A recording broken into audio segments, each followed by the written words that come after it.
ஐய் ஏய் என் தாயே கொலசக்காரி இருக்கக்கூடிய மாறி தாயே அங்காள ஈஸ்வரி அன்னபூர்ணி தாயே ஏல இன்னைக்கு யாரை பற்றி பேச போகிறேன்னா என் தாயி அன்னபூர்ணி தாயில் அந்த தாயை பற்றி பேசும்போதே உடம்பு கிடம்பு நரம்பெல்லாம் குதிச்சு குதிச்சு துள்ளும் துள்ளி தொலைதுல ஏல என் தாயி அன்னபூர்ணி ஈஸ்வரி தாயி ஒரு கல்யாணம் 2 கல்யாணம் முடிச்சு இப்போ 3ஆவதாக ஒரு சாமி ஒருத்தரை கல்யாணம் முடிச்சிருக்குல்ல.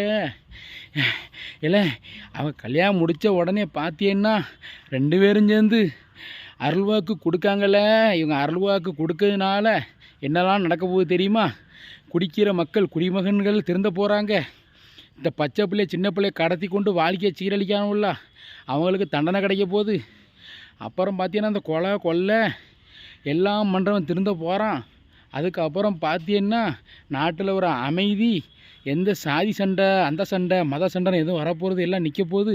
அதனால் நான் என்ன சொல்லுவேன்னா, என் மாப்பிள்ளையெல்லாம் இந்த கல்யாண வீட்டுக்கு போனியில்ல, கல்யாண வீட்டுக்கு போனவங்க கல்யாண வீட்டில் என்ன சாப்பாடு போட்டாங்க, கறிக்குழம்பு சாப்பாடு போட்டாங்களா இல்லை சாம்பார் சோறு போட்டாங்களா, அதை கமாண்டில் சொல்லுங்கள் மாப்பிள்ளையில் கல்யாண வீட்டுக்கு போனவங்க.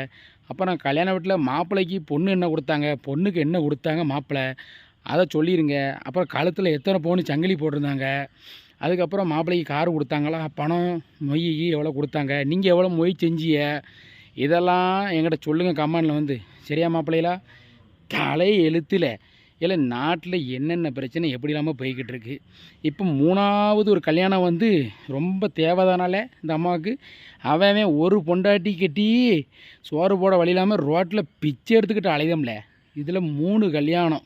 3ஆவது அந்த அம்மா கல்யாணம் முடிச்சதை பார்த்தா நம்ம நாடு எங்கேயோ போய்கிட்டு இருக்குன்னு நல்லா தெரியுதுல, விளங்கும்ல. 3 கல்யாணம்.